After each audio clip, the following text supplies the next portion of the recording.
Assalamualaikum warahmatullahi wabarakatuh.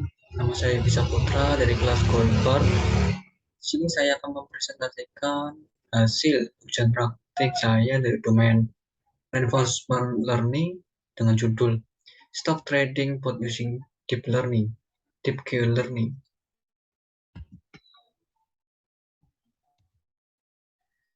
Dalam masalah, trading saham adalah instrumen keuangan yang dikembangkan selama bertahun-tahun untuk mendistribusikan risiko suatu usaha dan memanfaatkan kekayaan yang stagnan. Mendistribusikan surat berharga menggunakan modal perusahaan untuk pertumbuhan yang pada gilirannya menciptakan lebih banyak pekerjaan, manufaktur yang efisien, dan barang yang lebih murah. Perdagangan sekuritas membuat perekonomian lebih fleksibel sekaligus memberikan keuntungan baik bagi penerbit maupun pemegangnya.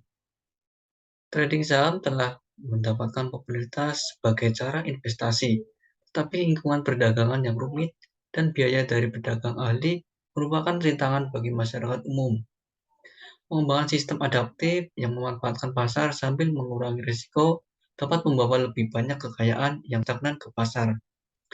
Ya, pada penelitian ini menerapkan algoritma Deep Quantum Learning menggunakan model Simple Dance Layer sequential dari TensorFlow untuk membuat bot trading saham dari saham perusahaan Apple.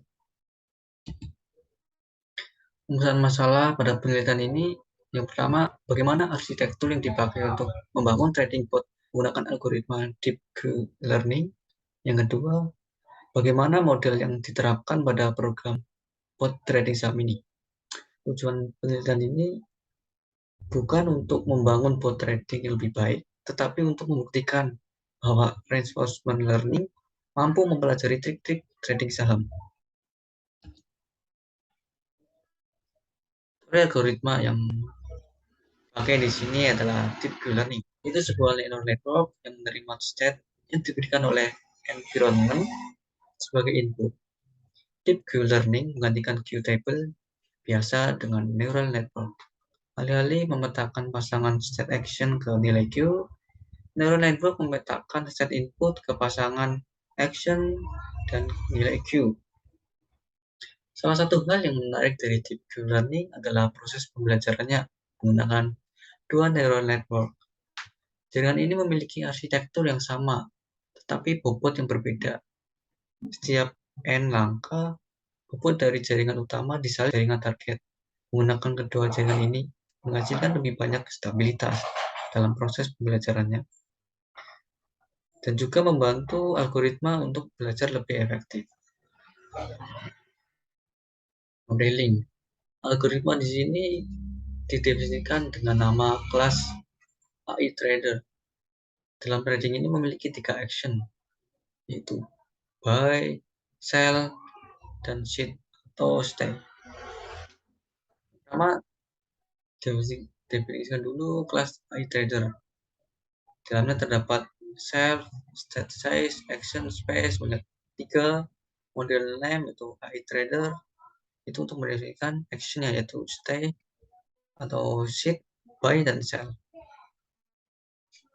Kemudian tidak lupa juga di sini self memory ya, memori dengan nilai DQ maksimalnya 2000.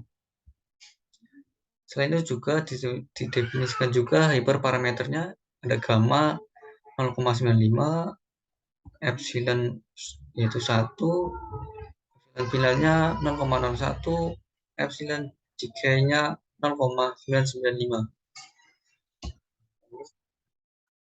Model yang saya pakai adalah model simple dan sequential dari TensorFlow dengan intuisi 32, 64, 128 dengan memakai activation ReLU dan regresi linear. Sini dengan nama model builder yaitu mendefinisikan dari self ya, dari modeling yang sudah saya sebutkan pada slide sebelumnya. Model ya model demikian model TensorFlow keras model sequential. Itu yang pertama intuisi 32, activation ReLU 264, 128. Kemudian yang terakhir untuk action space-nya menggunakan expression linear. Kan untuk compile-nya menggunakan loss MSE, optimizer-nya menggunakan Adam dengan nilai learning rate-nya 0,001. Kemudian dari situ ditetapkan return model. Untuk performa modelnya langsung dites dengan cara training loop. Yang pertama, setting hyperparameternya terlebih dahulu, window size sebanyak 10, senilai 10. Kemudian di sini saya mendeklarasikan episode senilai 5. Episode ini sama seperti epoch. Lebih tinggi epoch, maka hasil yang didapat semakin baik. Disarankan untuk hasil yang maksimal dengan epoch atau episode sebanyak 1000. Namun waktu komutasinya akan berasa lama. Kemudian batch size-nya di sini saya memakai 32. Untuk data sampelnya menghitung data kurangi 1 untuk buang nilai terakhir yang akan diprediksi. Kemudian pada proses training loop ini mencetak episode atau current episode.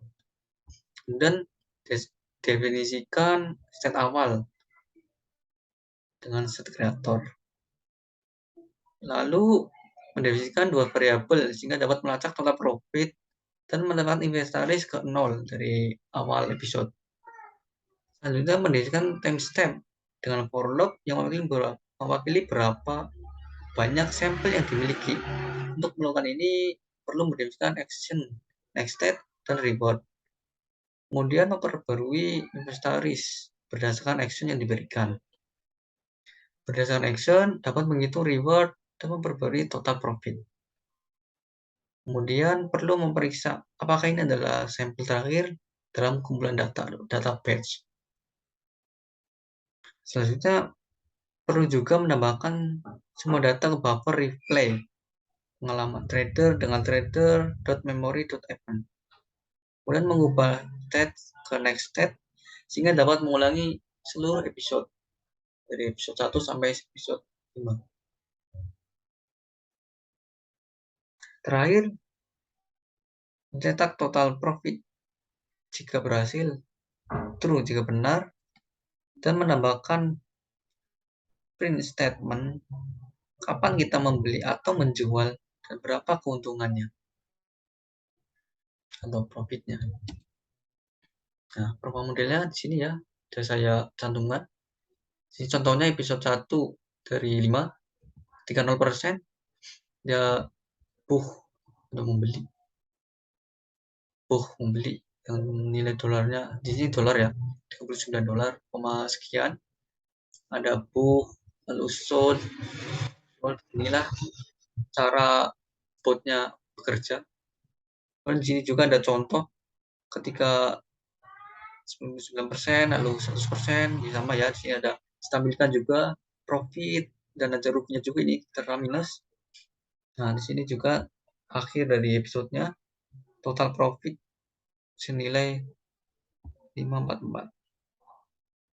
Sesuai hyperparameter yang disetting, ada 5 episode dan setiap persentase menunjukkan action, sold atau both, menjual atau membeli. Dengan diikuti reward, profit, rugi, atau stay, tetap.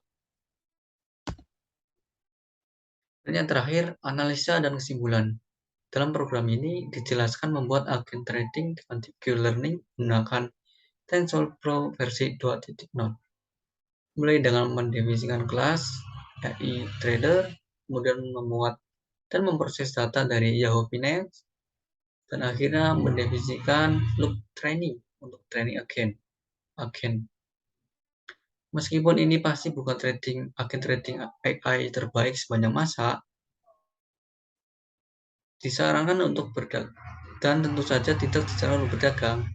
Tentu saja ini memberikan titik awal yang baik untuk membangun arsitektur yang dipakai. Nah, arsitektur ini cukup bagus untuk program bot trading. Walaupun sederhana, namun dengan model yang dipakai masih ada beberapa kelemahan. Salah satunya yaitu waktu komputasi yang dibutuhkan sangat lama. beberapa jam ya. Untuk menyelesaikannya, berikut adalah beberapa cara yang dapat saya simpulkan untuk penilaian model ini. Yang pertama, menambahkan indikator mengikuti tren ke data input. Yang kedua, bisa menggunakan model STM daripada simple dense layer yang sudah saya bangun ya pada program ini. Kemudian yang ketiga, dapat dikombinasikan menggunakan analisis sentimen dengan natural language processing atau LNP untuk menyediakan model dengan lebih banyak data yang dimasukkan. Ya, mungkin cukup sekian apa yang bisa saya sampaikan. Kurang lebihnya mohon maaf. Assalamualaikum warahmatullahi wabarakatuh.